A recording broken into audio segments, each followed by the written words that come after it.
Hi, everyone. My name is Cindy Huckart, and my company is On Fire Outcomes. And today I want to spend a little bit of time helping you to see a new perspective on a very old topic.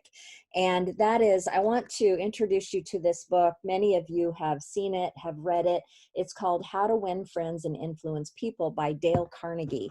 And this book, before you leave me, before you bail, although it was written in 1937, is a book that has ongoing valid strategies for how to develop relationships with others. But I'm not going to talk to you about that today. I'm going to talk to you about a finding that I had while reading this book, which was the principles, many of the principles that Dale Carnegie wrote about in his book in 1937 are very appropriate to do with how you develop the relationship you have with yourself. So principle number one, for example, is to don't criticize, condemn, or complain. And so if you think about that as it relates to your relationships, that makes a lot of sense. Nobody wants to hang out with someone who's constantly negative, complaining about them or complaining about their own lives. It just brings the energy down, and it won't be long if you spend a lot of time complaining and criticizing that you'll find yourself drifting away from people who don't want to participate in that. But now do a flip with that. Think about how it applies to your own self-talk. So if you spend a lot of time consciously or unconsciously criticizing yourself, condemning what you've been able to accomplish, always looking for what's not there, then you are going to not exactly be friends with yourself, right? You're going to have a negative self-image. You're going to have a lot of negative self-talk. And it's going to be harder for you to get in a zone where you're able to truly accomplish and excel in whatever your goals for your life and your dreams are. The second principle is to offer sincere appreciation. And offering sincere appreciation to others, again, makes sense. It's very consistent with what I was taught in terms of developing relationships, because I always strive to, when I meet someone new, or just when I meet someone who I haven't seen that day, I try to find something sincere that I can compliment them on. I love their hair, their shoes, their smile. It doesn't matter as long as it's sincere. So now again, flip that on its head and think about what it is you're saying to yourself. Are there some things every day that you can compliment yourself on? Recognize your positive attributes, your positive qualities. This will go a huge way towards uplifting your self-esteem and allow you to approach your life and your goals with a great deal more energy. Jack Canfield, for example, I'm a Canfield Success Principles trainer, teaches a process called the mirror exercise. And the mirror exercise is essentially at the end of each day, you go to your mirror and you look yourself straight in the eye and you say, Cindy, these are the things that I appreciate about you for today. You did your exercise, you avoided the brownies, you made the calls you had on your schedule, whatever it is, you restrained from, being annoyed at a particular event, whatever it is that you feel like you've done well for the day, recognize yourself for it and appreciate that each one of those choices you made along the way moved you a fraction of a step closer to who you want to be.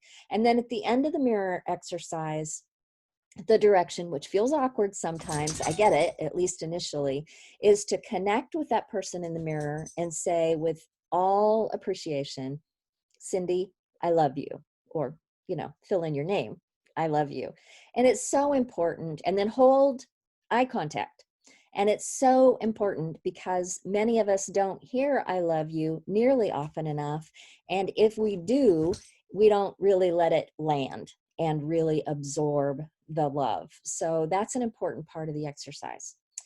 The third principle is to arouse in others an eager want. So if you have a product or service or idea you're trying to promote, you want to be able to fan those flames of interest and desire in whomever you're talking to so that you can connect with them at a more emotional level. And that is excellent advice as it relates to applying it to yourself as well. Because so many times, especially women, and I'm a nurse, nurses are really bad about this. They put everybody else on the planet first. So it's always about helping others, serving others, making sure everybody's needs are met, the kids, the grandkids, the husband, the patients, the coworkers, etc. And then they don't have anything left except crumbs for themselves. So allow yourself to really understand and dream about what you want in your life. You can't get what you want if you haven't spent any time trying to figure out what that is. And that was an important finding for me as I went on my personal improvement journey. So that's the third principle. And then I'm going to jump to principle number 6 in Dale Carnegie's book. There are many, many, many more principles in the book, but these 4, I think, are really relevant as it relates to how we talk to ourselves. And the fourth one is to make the other person feel important. And that is so critical because you want the other person to feel like they are heard, that what they say to you matters to you.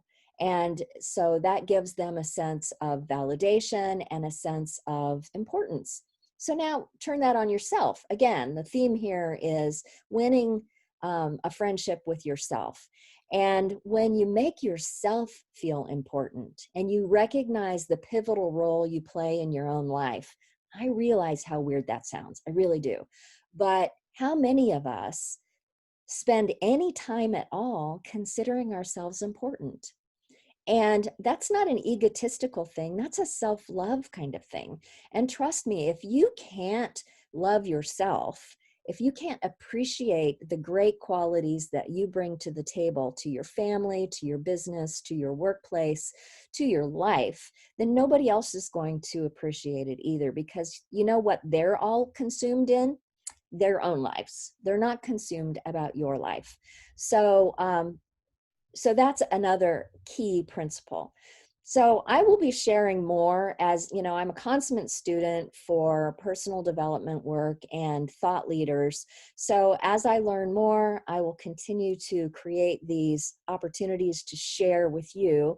Please feel free to subscribe to my channel and reach out to me if in the comments, if you have anything to add or if there's anything that I can do to serve you. And thank you for spending a few minutes with me today. Thank you very much. Bye.